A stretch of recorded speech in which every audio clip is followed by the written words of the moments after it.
Vesta is an Ascended Master, and she's the goddess of home. She is on the third ray. And if you don't know what that means or anything about that, basically there's a teaching, and Alice Bailey taught a lot about this, but also there's teaching from the Ascended Masters that are coming out, that there's 8 rays of incarnation, and she is on the third ray, which is the ray of unconditional love. So her energy feels warm, loving, comforting, like blessing and security.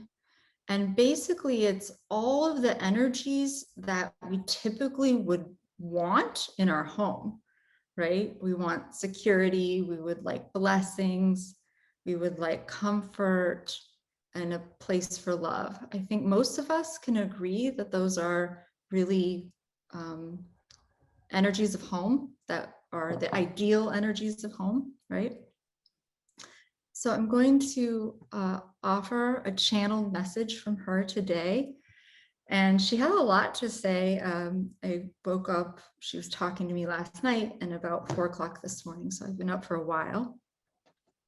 And I also will channel her messages at the end if you have questions. She said, I am Vesta. I am the keeper of hearth and home.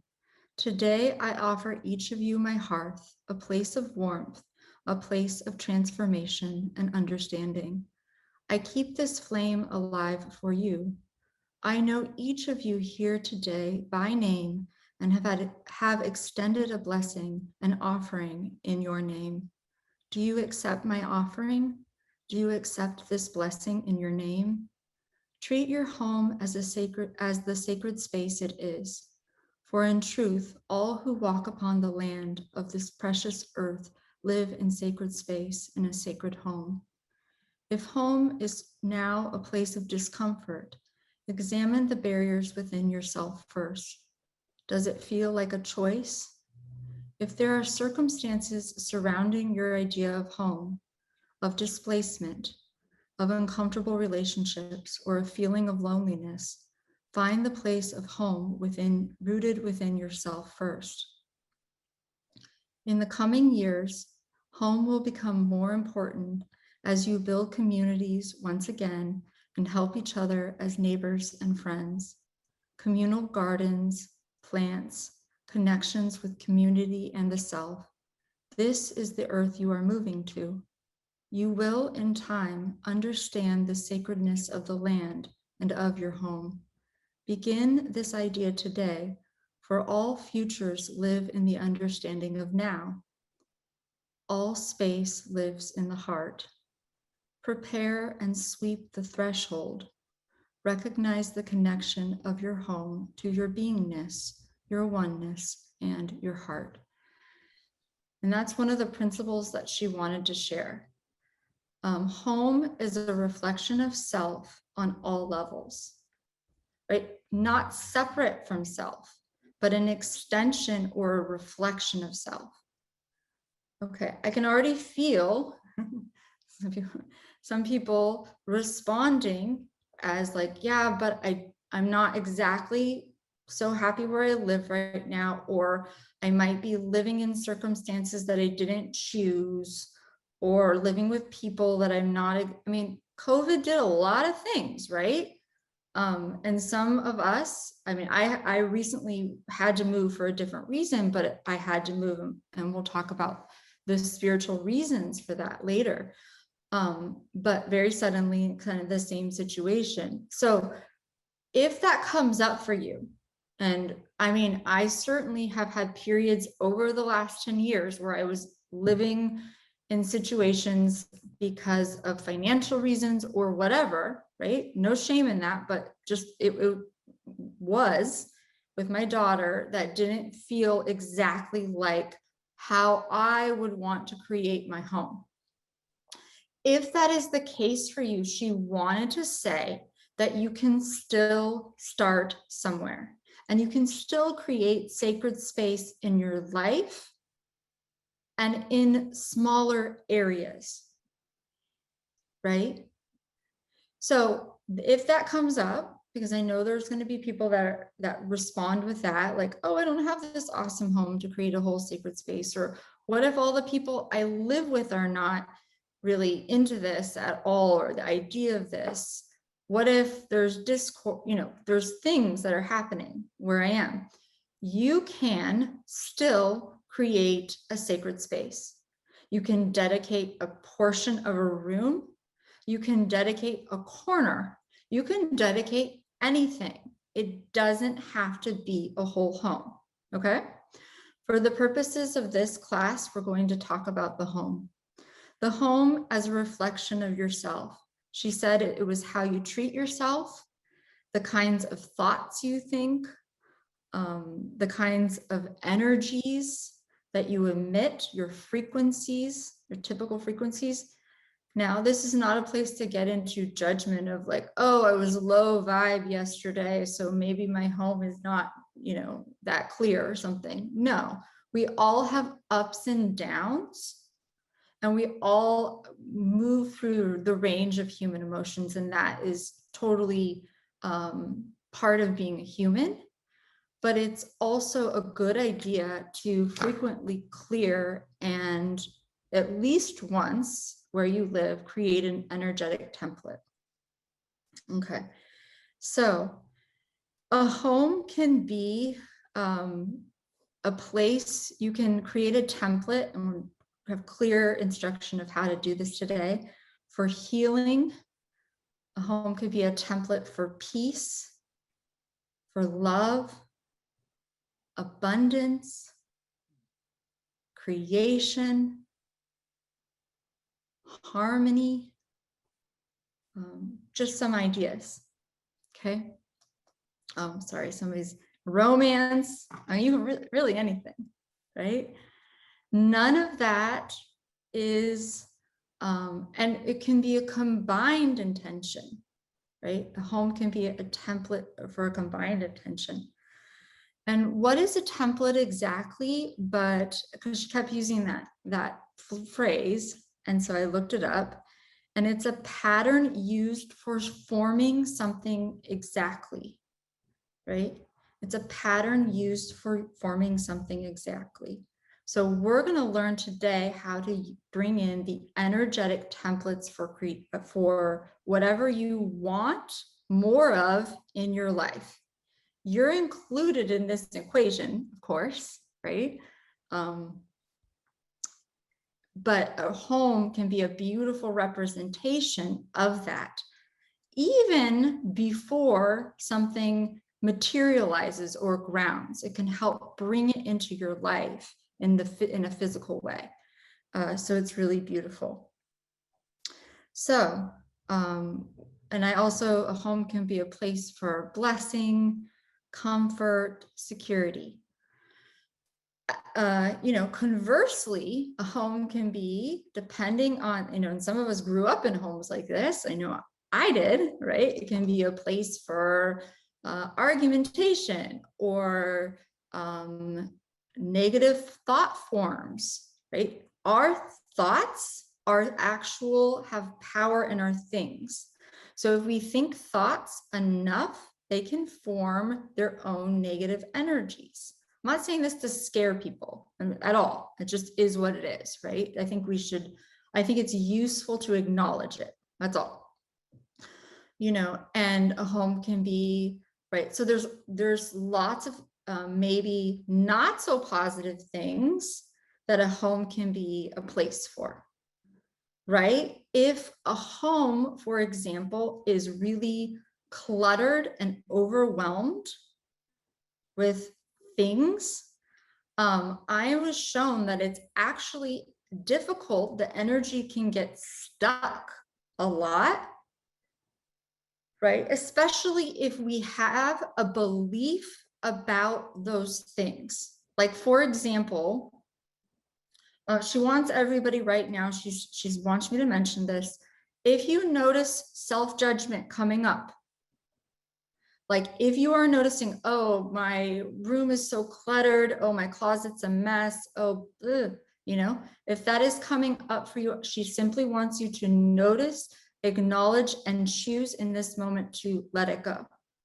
This is not, she says, this is a container for beautiful forgiveness, because you only did according to what you know, and now you'll know more, right? Is what she's teaching. So if that's coming up, please just like, it's okay. That's all I knew, right? I didn't know, and now you can know more.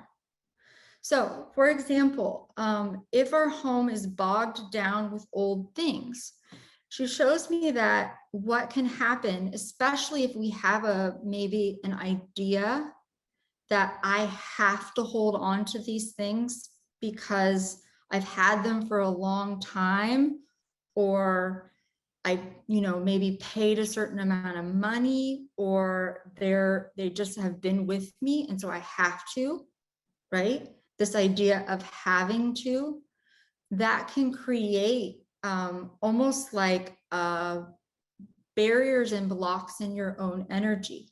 Now, it's not to say that sometimes we might want to consciously, and this is all about bringing our consciousness to it, hold on to heirlooms or things that have meaning for us and are just there for a purpose.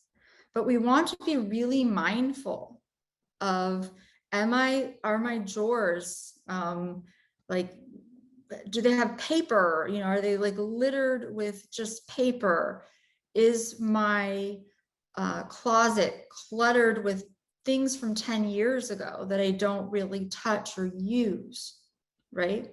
And this isn't like Marie Kondo or something, but why she had such an effect on the collective, I believe, is because she was literally channeling frequency of, she's channeling this idea that it's about being in now. And whatever surrounds your now, right, which is really it, whatever surrounds your now will be a reflection of who you are or who you are becoming in that moment. For some reason, we're not understood in some of the buildings that they're needed in the home, okay? Where all of this understanding is going to come back to us. So she recommends that you do something, it can be in your mind, it's just as powerful, right? In your mind, that you create a ceremonial hearth, she calls it a hearth, or like a ceremonial fire, okay? And so energetically, even if you have a fireplace and you want it to be energetically in that space, you can just imagine there's a ceremonial fire. You don't have to actually, burn a fire all the time, 24 hours a day. That would be a little much. But to have this center point of the home, okay? And to periodically, she recommends to ask yourself, if any, and this can just be, say you live with people who are going to think you're a nut if you do all this. So you don't have to even tell people necessarily that you have this space in your home. It can just be your awareness, your understanding, and aiding the frequencies of the home. Ask often if something needs to go in the flame. Okay? Ask often if something needs to go in the flame.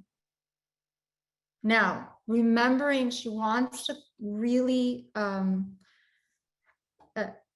aid in this understanding that when we create things in our imagination and in our mind, it is so. Okay, it is so. And so it's very important to understand that we can just do this in an imaginal space. And this can be like, imaginally, if you are holding on to something, an emotion and a frustration, way your life should be by, whatever it is, be by now, you're throwing it, ask yourself often, does something need to alchemize, transform, go in the fire? It may bring up or what's the word? Speed up some of the processes in your own life, right? So that's a good thing, but it may be intense a little bit. So it's like being mindful when you're ready to use these tools. Okay. Those were the specific shapes she showed me. She also, if you, for example, feel very loose on boundaries, like it's like you feel like your home is too porous with boundaries. This is from Saint Germain, but he showed me, he pops in a lot of times, but he showed me you can actually use a square shape around your home and kind of create a container, because the square and just the ideas and energies of the square, it's like the foundation of creation. And it also is sort of like the idea of there's like boundaries or it's boundaried within it. So like you just notice what you need more of in your life. And we're not creating this of like everybody's bad and they must stay out there, but it also can create some barriers if your home feels leaky or porous or something like that. Does that make sense? Okay. There's, and she also says to be open to what you receive. So if you, for example, in meditation, you can work with Vesta. She is available to help you create the proper and aligned and healing energy for your own home. So she says to call on her. She hopes that you do. Okay. And so if she comes and gives you like a certain alchemical shape that's for your growth and development, she wants you to trust what you receive. That's also what we're learning through this process, is to just trust ourselves more, right? Trust what we receive, trust what we know. I'm shown to do this, okay? That kind of thing. So asking also to be clear as you do this, that your shape, right, your alchemical shape, your pyramid, your dome, whatever it is that you're shown to do, is infused with the intention that you are wanting to put in your energetic template. Does that make sense? So it's just, and it's not like you have to be like, oh, making sure, it's like you think it, and then this is infused with the intention of peace. That's what I would like in my home, peace, right? I mean, other things too, but that's what I want.